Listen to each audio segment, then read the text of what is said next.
Hello, Americans and people of all stripes, of all walks of life, of all nationalities, all over the world. Today is November 2nd, 2020, and right now we are one day away from the American election. Will Donald Trump remain the president, or will Joe Biden be the president? That is the choice. That's what we're left with. May God help us all. Here we go. It's going to be a crazy week. You can feel it. Like, we all know everything's kind of nuts and lockdown and racism and everything feels crazy and pandemics and all of that. But you could really feel it. If you're an online creature right now, if you're in the, I don't know, I guess the YouTube comment section, or you're on Twitter, or wherever you do your thing, whether you're looking at baby pictures on Facebook, which somehow devolve into a debate about Trump, or just like everything feels particularly crazy right now. And it is going to continue to feel crazy today, all of tomorrow, and for God only knows how long after the election, because we don't even know if either side will say they lost, or either side will say they won, or will anyone have true results? Will anyone trust the results? I mean, it really is nuts, and it feels like joking aside, it does feel like the system itself is in flux right now. It feels like everything's in flux, which in many ways I think was the inevitable conclusion of the last couple of years, of Trump coming in saying he was going to drain the swamp, fighting the media fighting back. Like, it has all sort of led us here. Doesn't it kind of feel like that if you step back just a little bit, that it almost is like, oh, this is exactly where we were going to be a day before the election. So obviously today, guys, we're going to talk plenty about the election. I also want to talk, and we're going to show you the full video about Kamala Harris, because she tweeted out a video yesterday. And I try not to tweet on the weekends, but when the vice presidential candidate goes full Marxist, full woke Marxist, Dave's got to tweet. And my phone was blowing up yesterday. People were sending me this thing, and I was like, I've got to say something about it. So we're going to show you this video, this very short video. It's about a minute and a half or so video that Kamala Harris posted, where she is deeply, deeply, deeply confused about what America is all about. And she does not seem to understand, or maybe she does, and that's even more disturbing, the difference between equality, which is what you're guaranteed in America, and equity, which is not what you're guaranteed. And we'll unpack that and discuss why. And then the third story I want to talk about today is that Gretchen Whitmer, who is the authoritarian, very Botoxed governor of Michigan, she has new COVID lockdown rules, and they're going to start taking lists, people. These people love lists. They love lists. They're going to start taking names for people that show up at restaurants. I mean, and then there's a series of other things. And she's just been absolutely one of the worst lockdown governors. And it was like, didn't they find her on a boat with a bunch of friends a couple months ago when she was trying to keep everybody locked down? So we'll talk a little bit about that, but obviously we're going to focus mostly on the election today.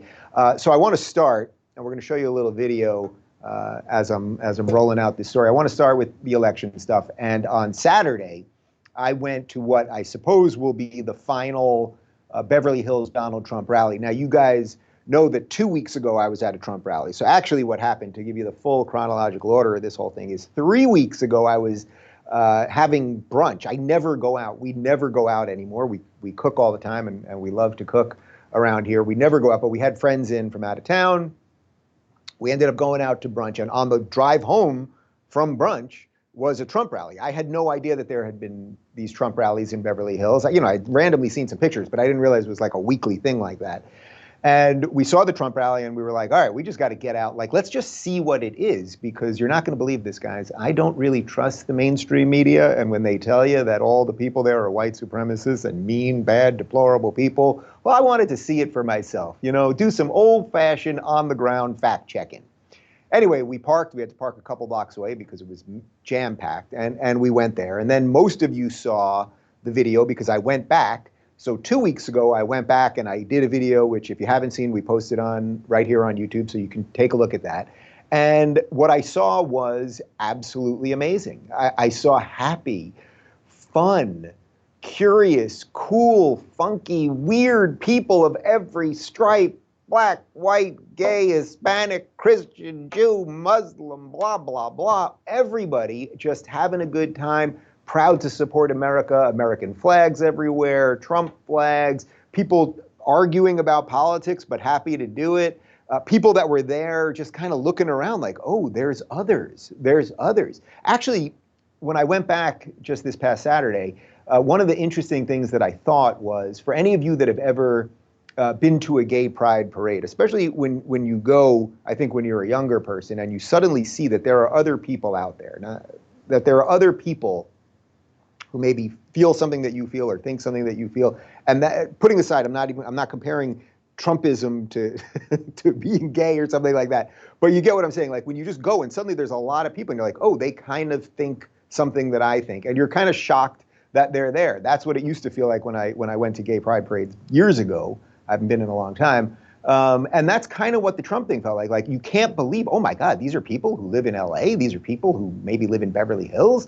And there's all sorts of people here. And it's so the reverse of what the media says. So anyway, so I went back this past Saturday, and it was absolutely massive. I don't know how many thousands of people there, but all the cars honking, all the flags flying, all the stuff. You know, everybody's saying hi to me.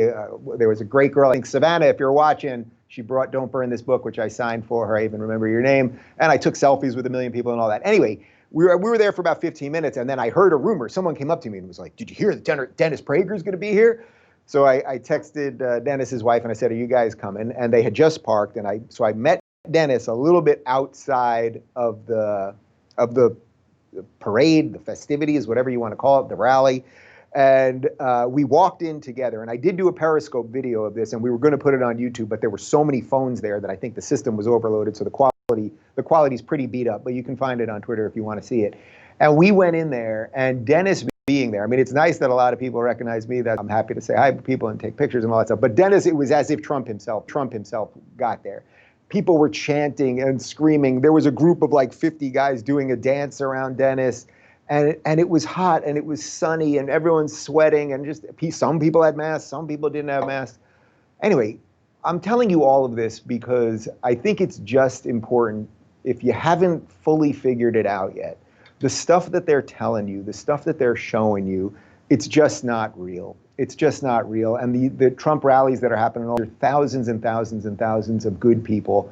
By the way, if there were the other thing, if there were Biden rallies with thousands and thousands of people, and one would have been local to me, I would have attended to it. I suspect it would have been a lot less fun and probably far less welcoming for me, but I would have attended and I would have talked about it as honestly as I possibly could. There just aren't any rallies. You know, you get Kamala showing up in front of six people socially distanced, or Biden showing up in front of 4 cars that are socially distanced, or this video of Obama giving a speech. I'm not even, maybe he was in Pennsylvania, I'm not totally sure, where he's literally just standing in front of like 5 people. I mean, the pollsters and all the media and everything else, they're telling us, don't see what you can actually see. Don't see all those thousands of people out there. And of course, someone attending a rally is not a significant, it's not an automatic recognition that person is going to win because one person has big rallies and one person doesn't. But if you just talk about the grassroots support, the excitement on one side versus whatever it is on the other side, and there is a level of excitement on the other side, and what that level of excitement is actually is that Wolf Blitzer even tweeted out that in DC, they're boarding up all of the restaurants and stores and all of that. And that's happening right here in LA, by the way, and it's happening in Portland and Seattle and New York and all that. Because we know, I mean, without question, if Trump wins, there is going to be crazy violence. This is what the left has sort of unearthed and basically said is okay. So when we had all of the riots a couple months ago, because of Black Lives Matter and George Floyd and Antifa and all that, it was like the left was basically saying, yeah, you're allowed to do this, and violence isn't violence, and if you destroy property, that's not violence, and you can stop people from getting on a bridge or going down the road or whatever you want to do, because we've got to fight systemic racism, which doesn't even exist, although they're trying to put it on the ballot here in California, which I talked about the other day. We know that there will be violence, and I mentioned the Wolf Blitzer tweet on this which we should have pulled up, but you guys can snag it right now if you're on Twitter. Because the implication is that, oh, they're boarding up because there's going to be violence, and violence is sort of a 50-50 thing. Like, violence could come from either side for any reason, everything else. But we know, like, I don't think you have to think I'm some mad genius to know that obviously if Trump wins, the Antifa crew, the progressives, like they will unleash hell. They will. It just is. That's what they've done. That's what they've promised to do. And by the way, there will be no Democrats that try to stop it. 2 days later, they'll give half-assed statements, but in a weird way, they'll be cheered on it, right? They'll be cheering on the thing. Okay, that's number one. Now try to figure out the reverse. Let's say Biden wins. Let's say Biden wins tomorrow, and it really is conclusive, right? Not even contested. Biden wins in a landslide. You know, he wins 48 states, the popular vote, like it's all there. Do you think Trump supporters are going to be out on the streets burning down cities, burning down their towns, destroying Wendy's and Targets? Like, no. Do you think they'll be attacking small businesses and attacking people on the streets? The answer is no. But I know a lot of people don't see that. Like, if you watch mainstream media, you kind of think it's a 50-50 thing, or you think that these white Christian militias are roaming the streets to threaten people. I mean, it just doesn't exist. It doesn't exist, yet there's a certain set of people that believe that it does.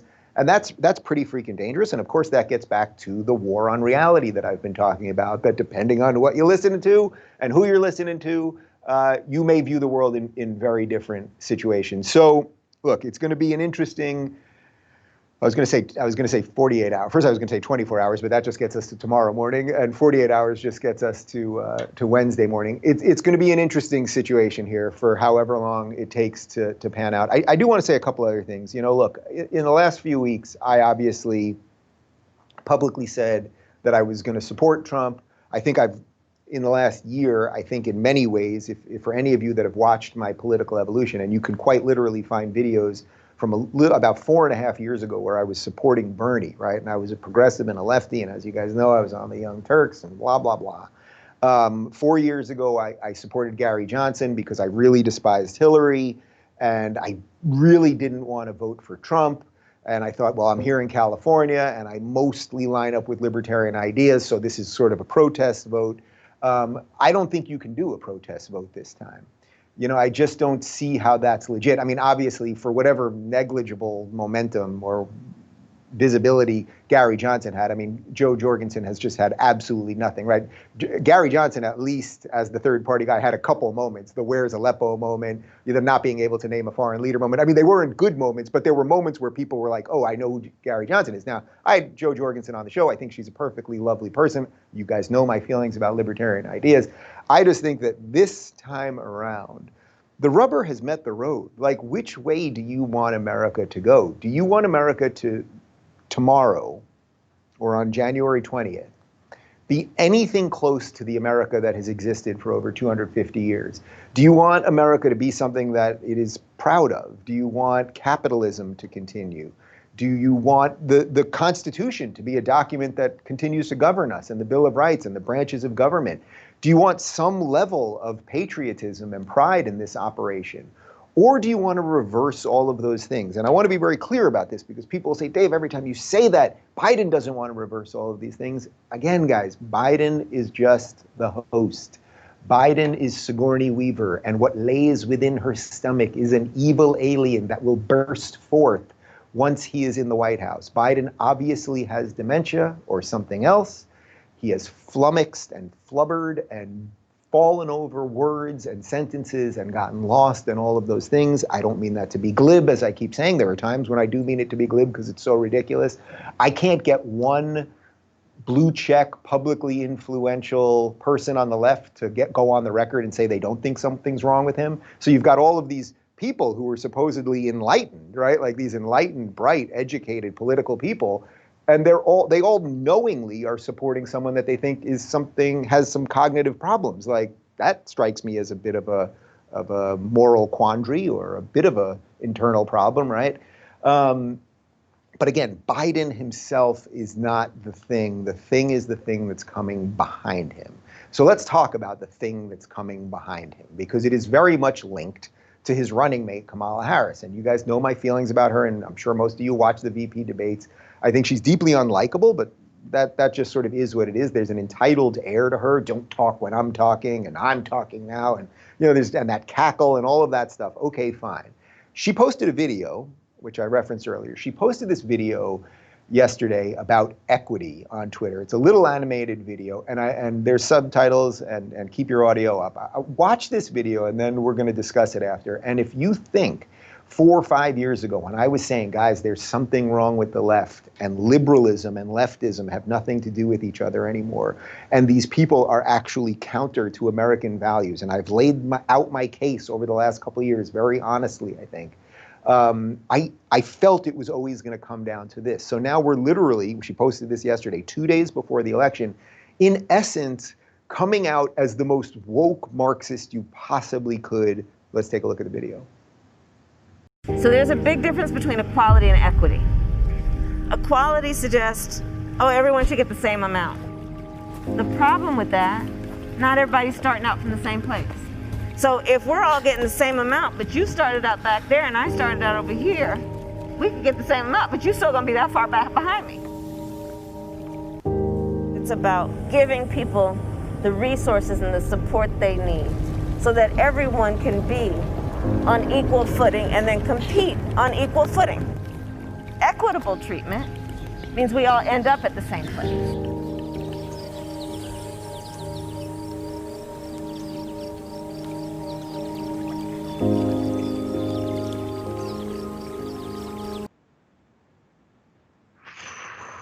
Ooh, Lordy, Lordy, we gotta talk. Okay, there's a lot there. It opens up by saying there's a big difference between equality and equity. Everyone should get the same amount. No, everyone shouldn't get the same amount. You want equality, meaning that everyone is living under the same laws so that they have the opportunity to pursue whatever they want. They have the opportunity to pursue happiness, right? Life, liberty, and the pursuit of happiness. So you want laws to make sure you have a chance to do that. So the very first sentence of the thing, in essence, is wrong. Everyone should get the same amount.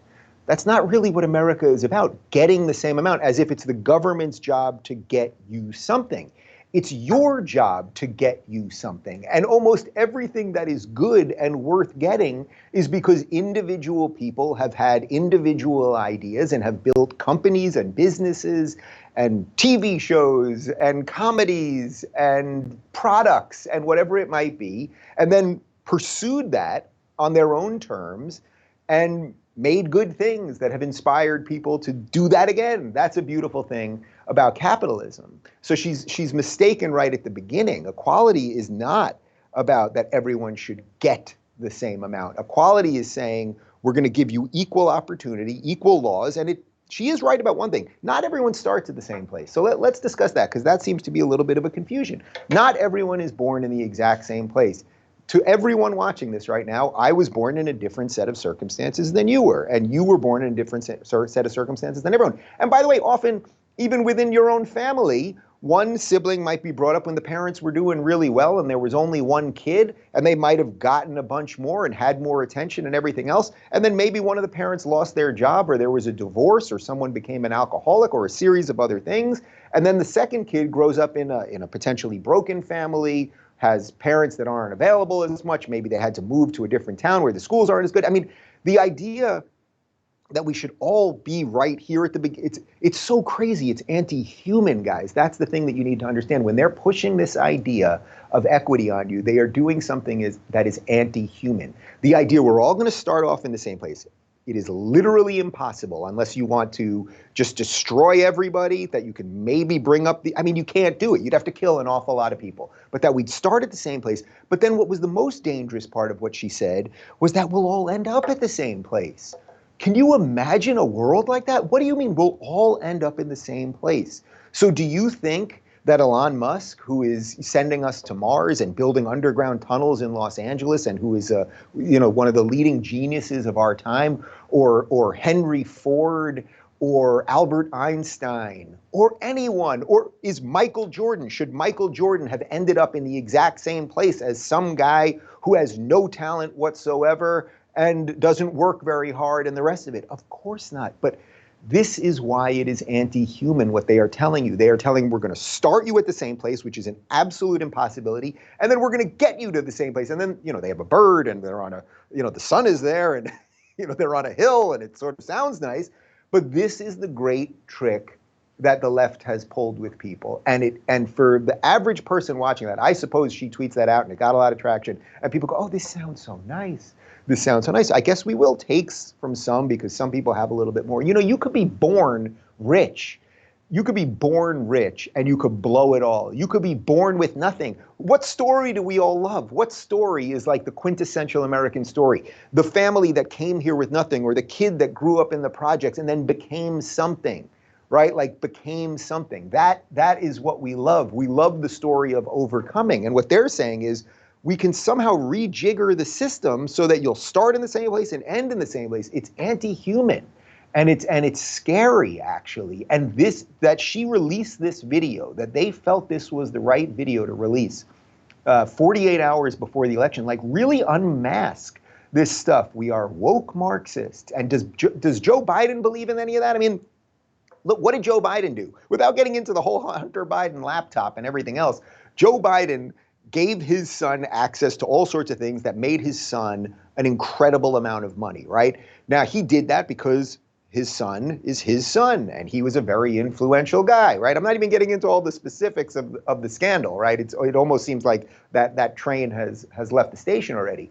But he did it to put his son with the best opportunity to flourish or whatever else, and then Hunter obviously had a series of problems. But if Joe believed that everyone should start at the same place, then why did he give his son the connections to get the big job at Burisma and everything else? Why didn't he give it to some random person, right? Because nobody believes this. Nobody actually believes in this stuff for themselves. They believe in it for other people. And this is so consistent with basically everything progressives do about everything. Gavin Newsom, his kids go to private school. He's the governor of California, right? Elizabeth Warren, her kids go to private school, and then she'll also rail against school choice. The level of hypocrisy is absolutely off the charts. And I think this is the reason I wanted to play this, is because look how it's packaged. It's so pleasant and it's so obviously good. What they're not telling you is when they're raising that first guy, it's not that they're raising him, because you know how you get raised? You get raised in the system through hard work, through education, through family, through a belief system, through all of those things. All that this country can do for you is what it has guaranteed us from the beginning, which is that life, liberty, and the pursuit of happiness. We'll protect your life. We're going to make, hopefully you're not going to be shot when you walk out of your house.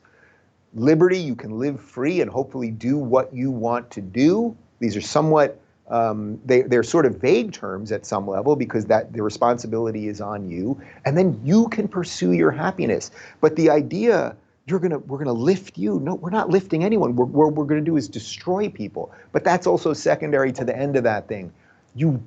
I don't think anyone watching this, please correct me if I'm wrong, do you want to live in a society where we all end up in the same place? It's the reverse of the human mind. It's the reverse of human ingenuity. It's the reverse of what history is. And that's what's on the ballot. I hate to tell you, that's what's on the ballot. So here we are. So it's like, you can either be for that, or you can be for the imperfect, fairly corrupt New York City businessman who's orange, but for some reason has been tasked with saving the union. And it sort of seems to be like a task that he's up to, and he's woken up enough people. And as I said to Glenn Beck on his podcast a couple days ago, Trump started mapping how do you fight these people and win, instead of being a Republican that fights them and loses like John McCain or Mitt Romney. And that's not a knock on either one of them as a person. They tried to do it a certain way, it didn't work, and Trump said, I'm going to do it the other way. But what they're telling you is, we want you to be the same at the beginning and the same at the end. Absolutely impossible. And then what are we also going to do? Well, as I talked about last week, California has a proposition right now to put systemic racism back in the system. They will look at your ethnicity and your skin color and your gender and your sexuality when the government of California is hiring, if this proposition is passed. That is what we got rid of with the 1964 Civil Rights Act. Now we're going to put it back in the name of tolerance. So the tolerance of today is the intolerance of 1964. You guys get it yet? That is what is on the ballot right now. While Donald Trump, you know what he's been doing? He was getting critical race theory out of the federal government. He was getting Title IX out of the universities. The choice is yours. I mean, the choice just seems so obvious. It just seems so obvious to me.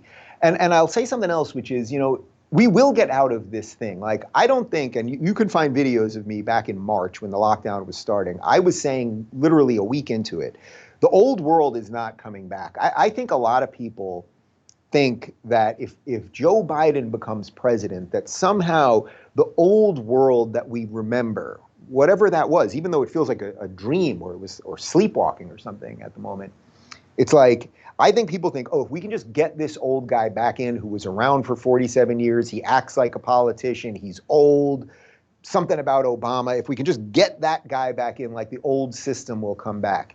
Guys, that system is not coming back. The world is deeply changed forever between the way we've acquiesced our individual liberty and allowed these lockdowns to continue, between the amount of big tech, the amount of power that big tech has over us, all of these things, the way the mainstream media has been completely unmasked, you know, so it's like when there's a riot and there's a zillion people out on the streets, and it's they'll say, oh, there'll literally be articles about how nobody got COVID because of that. You know what I mean? Because they're outside and it's fresh air or something. But then the same organizations will tell you, oh, Trump rally, super spreader event. Like, everything has been exposed. Everything is up there, and there's incredible opportunity in that, by the way. And that's one of the reasons I'm not a hysterical lunatic right now. Like, I'm actually feeling very good about the world. I'm nervous about what could happen tomorrow, and I'm definitely nervous. Look, if Biden wins and all of these horrible ideas are injected back into the government and the mainstream media, which has been so awful and negligent, if they're empowered again, and then you see what some of these people are talking about with truth and reconciliation commissions, and they'd love to have lists of people and the rest of it, and we'll talk about lists in just a sec. There's dangerous stuff on the horizon for sure. But if you want to think, if you're, let's say you're on the fence right now, right? Again, it's always that little sliver of people that still haven't figured out what they want to do. Well, I think you know what happens. Biden comes in, and you never really get back. But we've empowered what I would say are all the bad forces: the forces of big government, the forces of big tech, the forces of all of big media. Like, all of that stuff becomes empowered. And in the last 4 years, it got weakened, and that was actually good. But that does bring some of the chaos that exists right now. But that's sort of what had to happen. It was going to be a byproduct of it. If Trump wins, I think that there is a chance that in a second term, Trump will feel emboldened enough. And not only Trump, but average people will feel emboldened enough.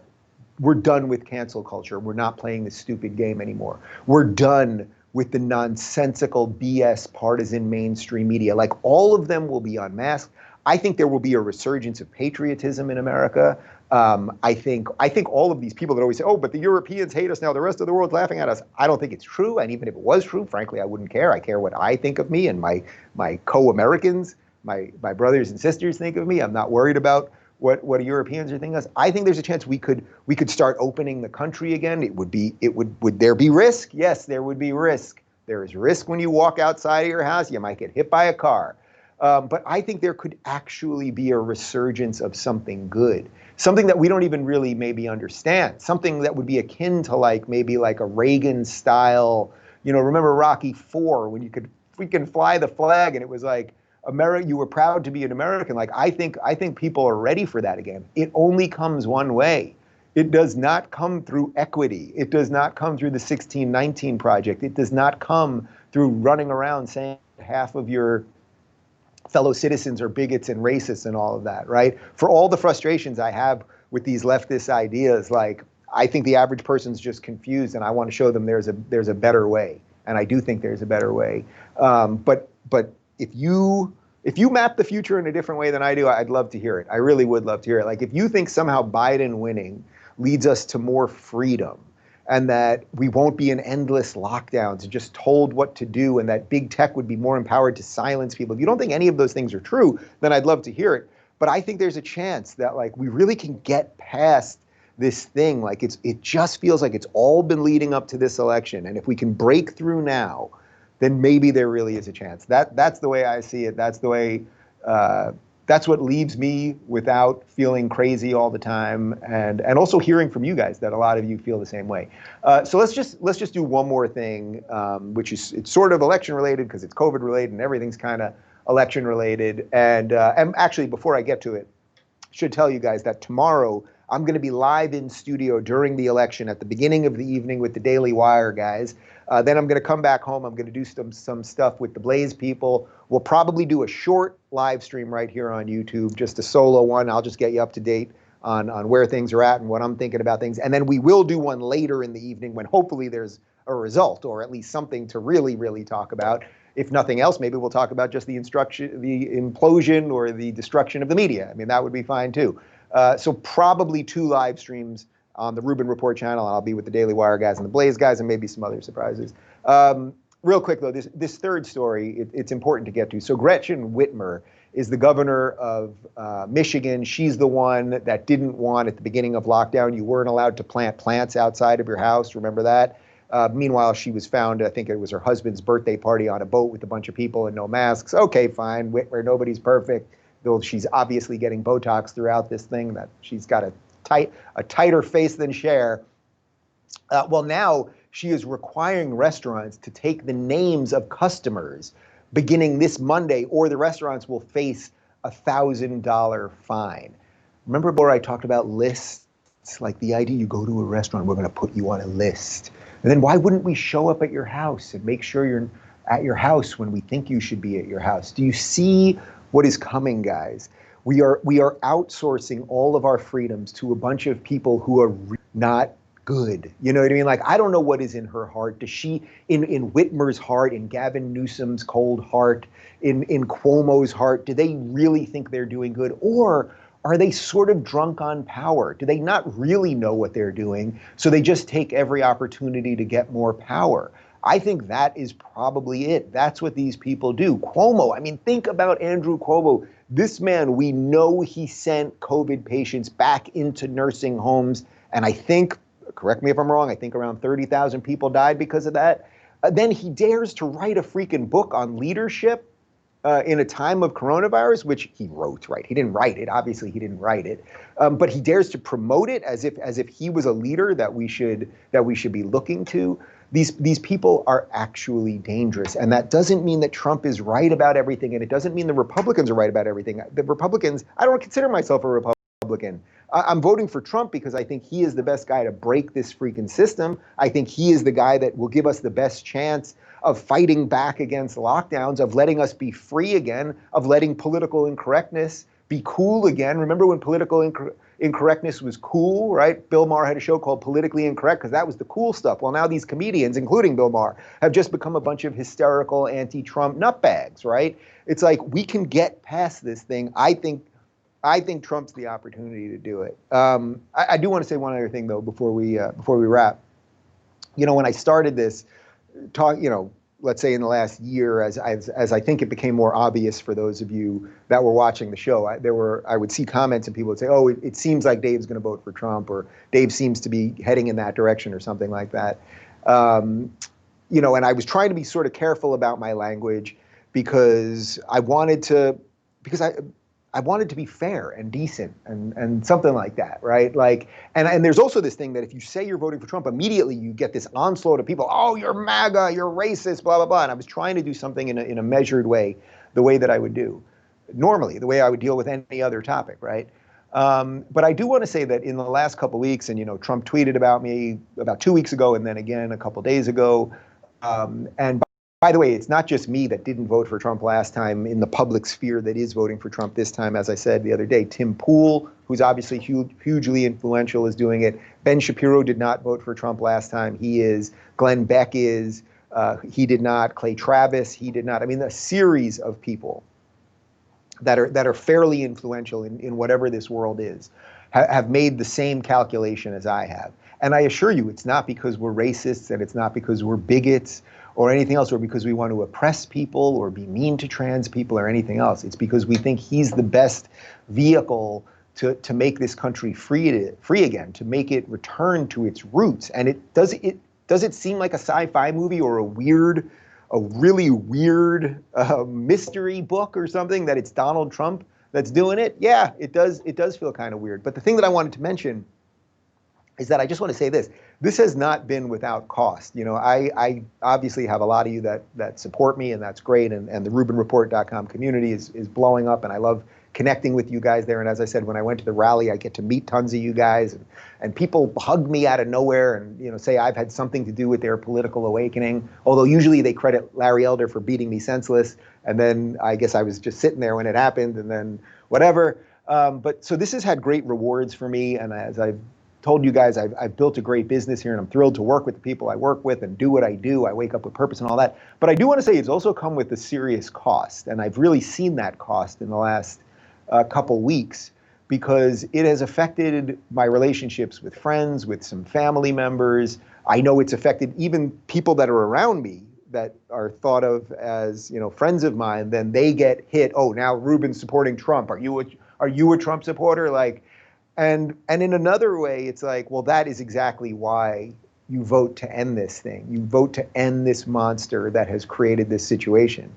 Because I have not ended friendships because of politics, and I will always go out of my way not to do it. You know, I played that video of Don Lemon last week, getting rid of friends because they think differently. I go out of my way not to do it, and it's difficult. It really is difficult at times, right? When people are hysterical and whatever. But I just want to say that there has been some cost here, because because it ain't easy, and I know what a lot of you are going through, whether you've officially said you're voting for Trump, or you haven't said it, or whatever it might be.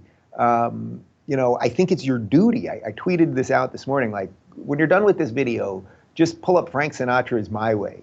It's like, listen to the lyrics of that song. I think it is your duty as a human being, and as an American especially, to do what you think, say what you feel. Like, you must do that. That's why I did that video a few months ago, the bravery deficit for PragerU, that so many people don't do that in what at least still today is the freest country in the world. Maybe it won't be starting tomorrow, but it is right now. And if you won't say what you think, if you won't tell the world who you are and what you feel, and it's your right to vote for whoever you want to vote for, and if you're gonna be cowed and fearful of friends and family members who are gonna turn on you because you've come to some logical or decent conclusion by yourself, well, then we've already lost.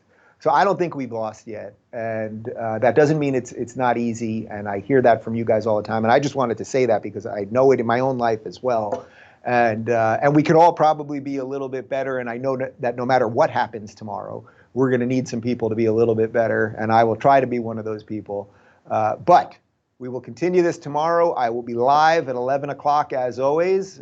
We'll see how the day is shaken out. And then, as I said, 2 live streams tomorrow. We'll figure out the exact times on that. Then I'm with the Daily Wire guys. I'm with the Blaze guys. And I hope you get out there and vote. And I hope you express whatever you feel. And don't be afraid of it. Because the more that you're afraid of it, the more that it will prey on you. So why don't we push back a little bit and see what happens? All right. I'm going to go get a sandwich and enjoy the rest of the day. I hope you do too, and I'll see you tomorrow.